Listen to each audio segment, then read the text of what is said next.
നമസ്കാരം. റാഫ്റ്റോക്ക് ഫുട്ബോളിലേക്ക് അവർക്കും സ്വാഗതം.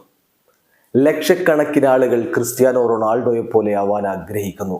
പക്ഷെ അദ്ദേഹത്തിന്റെ പാത പിന്തുടർന്ന് തുടങ്ങുമ്പോൾ മനസ്സിലാകും അതത്ര എളുപ്പമല്ല എന്ന്.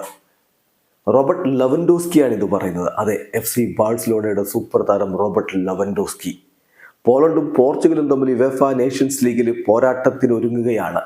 അതിന് മുന്നോടിയായിട്ടാണ് ഇപ്പോൾ റോബർട്ട് ലെവൻഡോസ്കി ഇത്തരത്തിൽ പ്രതികരിച്ചിരിക്കുന്നത്. ഒക്ടോബർ 13 പുലർച്ചെ 12:15 പോളണ്ടും പോർച്ചുഗലും തമ്മിലുള്ള യുവേഫ നേഷൻസ് ലീഗ് മത്സരം പോളണ്ടിൽ വെച്ച് വാഴ്സോവിൽ വെച്ചിട്ടാണ് ആ കളി നടക്കുക. അതിന് മുന്നോടിയായിട്ട് റോബർട്ട് ലെവൻഡോസ്കി പറഞ്ഞിരിക്കുന്ന വാക്കുകളിലേക്ക് നമുക്കൊന്ന് പോകാം. അദ്ദേഹം പറയുന്നു, ക്രിസ്ത്യാനോ റൊണാൾഡോ കാര്യങ്ങൾ ചെയ്യുന്നത് വെച്ച് ഒരുപാട് ആളുകൾ അതുപോലെ ആവാൻ വേണ്ടി ആഗ്രഹിക്കുന്നത്, ലക്ഷക്കണക്കിന് ആളുകൾ, മില്യൺസ് ഓഫ് പ്ലെയേഴ്സ് അദ്ദേഹത്തിന്റെ വഴിയെ സഞ്ചരിക്കാൻ ആഗ്രഹിക്കുന്നു. പക്ഷെ അവർ തിരിച്ചറിയുന്നു അതൊരിക്കലും എളുപ്പമുള്ള കാര്യമല്ല എന്ന്.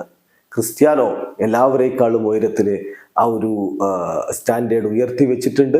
മറ്റുള്ള പലർക്കും ആ ഒരു ഉയരത്തിലേക്ക് എത്തുക എന്നുള്ളത് ബുദ്ധിമുട്ടേറിയ കാര്യമാണ്.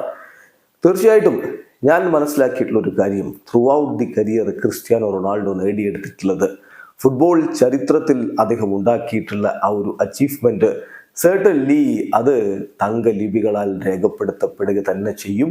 അദ്ദേഹം ആ ഒരു ബാർ ഫോർ എവറി വൺ അദ്ദേഹം റൈസ് ചെയ്ത് കഴിഞ്ഞിട്ടുണ്ട്. സോ അതാർക്കും ഒരിക്കലും മറക്കാൻ കഴിയില്ല. This is something that no one can ignore. പക്ഷേ ഇനി അടുത്ത മത്സരം എന്ന് പറയുമ്പോൾ അത് ഒരു വ്യക്തിക്കെതിരെയുള്ള കളിയല്ലല്ലോ, അത് രണ്ട് ടീമുകൾ തമ്മിലുള്ള മത്സരമല്ലേ. സോ ആ അർത്ഥത്തിൽ കണ്ടാൽ മതി എന്നുകൂടി ഇപ്പോൾ Robert Lewandowski Portugal versus Poland മത്സരത്തെക്കുറിച്ച് പറയുന്നു. വീഡിയോ അവസാനിക്കുന്നു. ഫുട്ബോൾ ലോകത്ത് കൂടുതൽ വിശേഷങ്ങളുമായി റാഫ്റ്റോക്സ്